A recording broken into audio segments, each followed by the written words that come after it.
Assalamualaikum warahmatullahi wabarakatuh. Semangat pagi.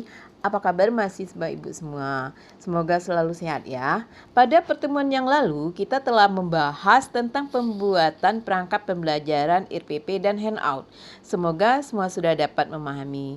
Nah, pada minggu ini kita akan membahas tentang cara membuat media pembelajaran.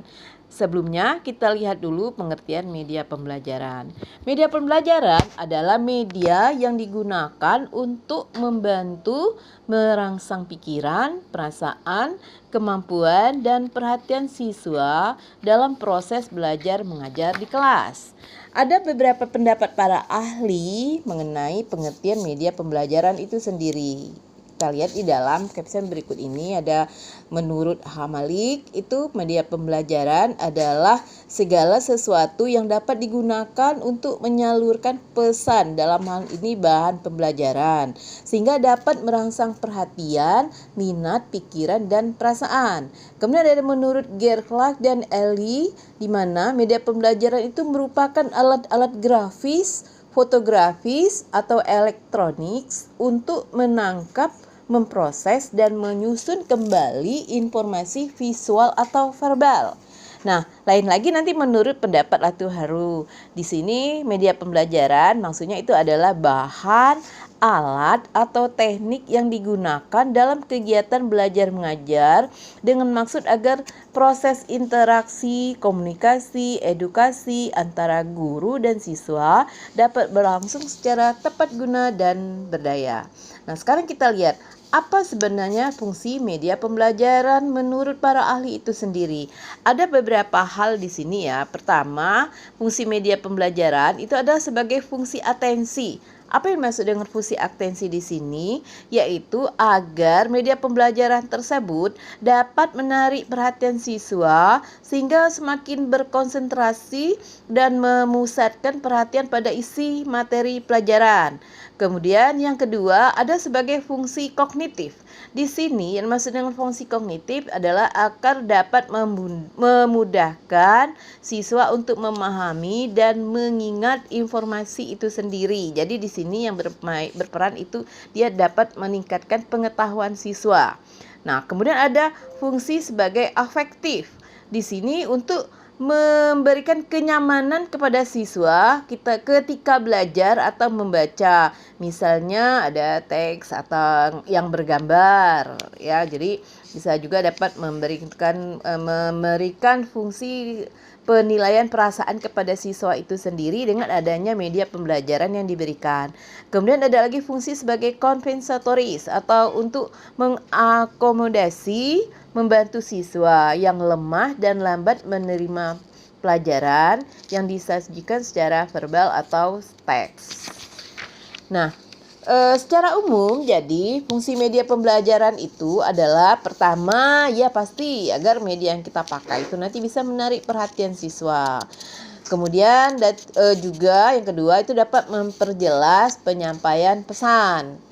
Kemudian yang ketiga, mengatasi keterbatasan ruang, waktu, dan biaya. Oke, paham ya maksudnya? Tentu seandainya kalau kita mau mempelajar, mengenalkan kepada siswa mengenai, kalau biologi itu mengenai gajah misalnya ya. Tentu tidak dapat kita membawa gajah itu ke ruangan karena sangat besar. Nah, disinilah peranan media pembelajaran yang kita gunakan tadi. Atau mau mengajar siswa untuk melihat gunung, tentu tidak mungkin kita mau ke tempat pegunungan benar atau ke padang pasir, tentu kita bisa melihat melalui media. Di samping di sini yang maksud dengan keterbatasan ruang, waktu, dan biaya itu sendiri. Kemudian 4, menghindari kesalahan tafsir. Dengan adanya media itu nanti jangan sampai nanti siswa itu akan memberikan penafsiran yang berbeda ya dengan melihat ada langsung media pembelajaran itu sendiri. Misalnya kalau dalam pelajaran biologi ya mau menggambarkan tentang media tentang gajah, tentu tidak bisa kita ungkapkan dengan kata-kata oh gajah itu besar, badannya sebesar rumah, kemudian belalainya sepanjang batang pinang misal ya, tentu akan menimbulkan kesalahan tafsir kepada siswa. Di samping tentu akan lebih baik kalau kita memberikan bentuk gambar gajah itu sendiri. Dan untuk yang kelima, misalnya untuk mengakomodasi perbedaan tipe gaya belajar siswa. Ada beberapa siswa yang mempunyai tipe gaya belajar yang berbeda ya. Ada yang bisa menangkap dengan jelas materi pelajaran tadi kalau seandainya dilihatkan dengan gambar. Ada lagi nanti mahasiswa akan lebih jelas dia kalau seandainya nanti dia lihat dengan video atau dalam bentuk buku bacaan saja. Nah, kemudian yang keenam yaitu untuk mencapai tujuan pembelajaran secara efektif atau berdaya guna. Nah, sekarang kita lihat apa saja macam-macam jenis media pembelajaran. Ada beberapa jenis kalau kita lihat di caption ini ya. Pertama, media cetak. Kita sudah tahu semua, jadi yang maksud media cetak itu tentu yang sudah dicetak ya. Misalnya buku, modul, majalah, gambar, poster, foto-foto, majalah dinding, guntingan, koran, handout ya. Nah, media audio itu cukup untuk didengar. Jadi yang kita gunakan di sini adalah pendengaran kita, yaitu telinga. Kita bisa misalnya menggunakan siaran radio, CD, DVD, podcast, lagu, musik, file MP3, telepon, dan lab bahasa. Nah, kemudian media audio visual. Jadi selain dilihat ya gambar juga didengar. Contohnya film, televisi, video. Sudah tahu semua kan? Nah, kemudian multimedia interaktif. Jadi multimedia interaktif ini ada aktivitas antara siswa tadi ya dengan medianya itu sendiri. Sehingga nanti terjadi komunikasi yang interaktif. Misalnya ada game, aplikasi-aplikasi yang berbasis Android dan lain-lain. Kemudian ada lagi learning, ya, misalnya Udemy, Kode Academy, Ruang Guru, Zenius, Google Classroom, dan lain-lain. Media realia, yaitu media yang sesungguhnya. Itu bisa juga digunakan sebagai jenis media pembelajaran. Misalnya tumbuhan, kita menggunakan daun, ya, benar-benar daun yang kita ambil. Kemudian bebatuan, contoh batu-batuan, kemudian pepohonan, mata uang, dan lain-lain. Nah, manfaat media pembelajaran, jadi nanti kita kembali lagi menurut para ahli ya. Jadi pertama dia bisa penyeragaman penyampaian materi pembelajaran, kemudian proses belajar mengajar menjadi lebih menarik, jelas dan interaktif, efisiensi waktu dan tenaga, kemudian bisa meningkatkan kualitas hasil belajar para murid. Dengan adanya media pembelajaran tadi tentu murid akan menjadi lebih paham sehingga memungkinkan kegiatan belajar yang lebih fleksibel yang dapat dilakukan di mana saja. Dan ini tentu akan menumbuhkan sikap positif kepada siswa. Nah, kalau untuk manfaat media pembelajaran bagi guru, tentu saja guru itu akan memudahkan dalam menjelaskan materi yang sangat rumit ya dengan adanya media pembelajaran tadi. Misal kalau mau dalam pelajaran biologi misalnya ya menjelaskan tentang proses fotosintesis. Kita sudah tahu semua fotosintesis itu ya memerlukan cahaya, memerlukan karbon dioksida, air, sehingga nanti akan menghasilkan zat organik dan oksigen. Nah, ini kalau dijelaskan itu tidak ngerti. Tapi kalau kita memakai alat peraga, ya media yang kita gunakan langsung, sudah tahu semua bagaimana proses untuk fotosintesis. Misalnya kita menyiapkan perangkat, ada tumbuhannya, ada air, kemudian kita letakkan di sinar matahari dan hasilnya nanti akan dihasilkan oksigen, misalnya karbohidrat yang ada di dedaunan itu. Nah, media ini tentu akan lebih menjelaskan kepada siswa tentang proses fotosintesis itu sendiri. Jadi guru di sini mudah dalam menjelaskan materi yang rumit tadi.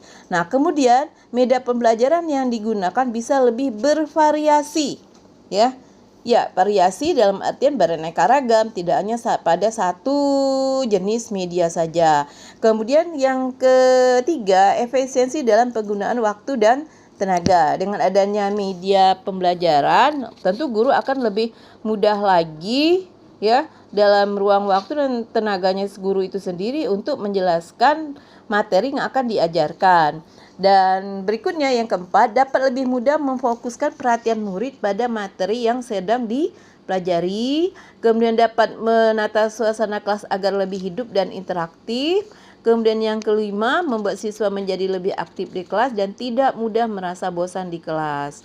Dan yang terakhir, tercapainya tujuan kegiatan belajar mengajar secara efektif. Itu tadi untuk manfaat media pembelajaran bagi guru. Sekarang bagi siswanya apa? Tentu ya bagi siswa, jadi dia lebih memahami materi yang disampaikan pengajar. Kemudian pembelajaran lebih menyenangkan dan mudah dimengerti. Tentu saja akan menyebabkan kualitas belajar siswa menjadi lebih meningkat. Proses belajar ini dapat dilakukan di mana saja, ya. Dan tentu ini akan mendukung pembelajaran yang secara mandiri atau otodidak. Kemudian membangkitkan motivasi, minat, dan keinginan belajar. Nah itu 6 ya manfaat media untuk pelajaran bagi siswa. Nah sekarang kita lihat bagaimana karakteristik media pembelajaran. Ya, ada beberapa bentuk ya karakteristiknya. Pertama ada media visual. Media visual itu adalah media yang hanya dapat dilihat dan di dalamnya terdapat unsur-unsur berupa bentuk, garis, tekstur dan sebagainya. Jadi media visual ini hanya dapat dilihat pakai mata saja. Ya, dilihat ya. Jadi bisa dalam bentuk gambar, garis ya. Nah, kemudian ada media audio, yaitu media yang hanya dapat didengar, ya. Tentu ini menggunakan alat indera pendengaran atau telinga. Kemudian ada audio visual, yaitu media kombinasi audio dan visual, berarti dapat dilihat juga dapat didengar ya secara bersamaan.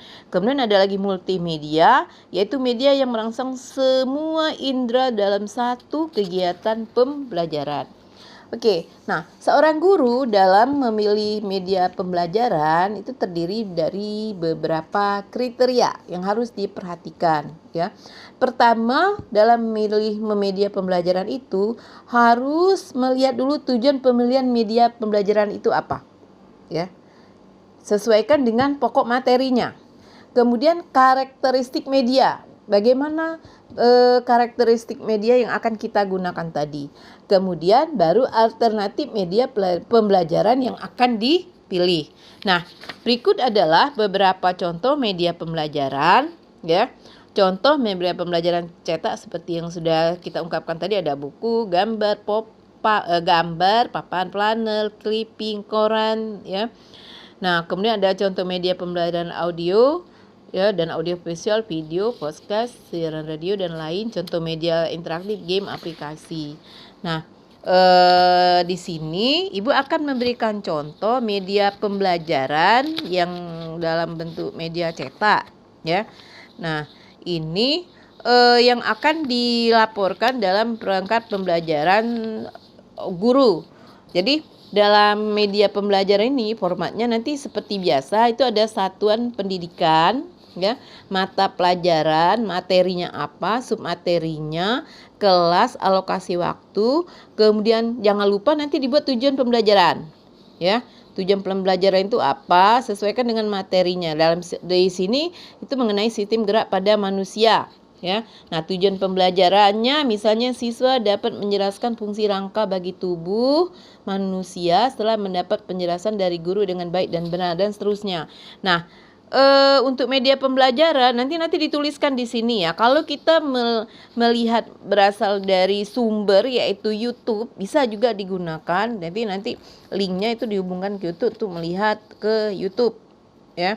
Nah, di sini media pembelajaran yang kita gunakan itu adalah contoh untuk bisa ke multimedia ya. Jadi kita menggunakan Android untuk melihat sumber yaitu YouTube ya. Nah, kemudian bisa juga nanti dituliskan di sini di dalam format untuk media pembelajaran itu penjelasan angka pada manusia ya, dituliskan poin-poinnya. Kemudian nanti setelah dituliskan poin-poinnya, boleh juga nanti untuk di dalam format media pembelajaran yang kita buat itu untuk dibuat sebagai perencanaan, nanti gambar ya, gambar mengenai bagian tulang gerak di sini ya. Kemudian bagian-bagian yang lain, misalnya ada bagian tulang kepala ya di tengkorak. Kemudian nanti digambarkan juga mengenai tulang badan, bagian tulang badan. Ini ya media pembelajaran yang ini untuk dilaporkan sebagai administrasi bagi seorang guru. Bagaimana sih untuk membuat format media pembelajaran itu sendiri ya. Nah, untuk media pembelajarannya nanti ke siswa itu kalau di laboratorium nanti ada contoh skeleton, itu kita bisa gunakan contoh skeleton itu tadi. Ya, biasanya di laboratorium ada ya contoh skeleton, bisa digunakan. Tentu berpatokan selain itu namanya kalau contoh skeleton itu media relia. Nah, dipadukan juga dengan media visual yang ada di gambar di media yang dibuat oleh guru tadi, ya. Nah, nanti dicocokkan media visual misalnya untuk bagian badan, tulang badan misalnya, ya. Nah, oke. Itu saja materi mengenai media pembelajaran hari ini. Semoga dapat dipahami ya. Wassalamualaikum warahmatullahi wabarakatuh.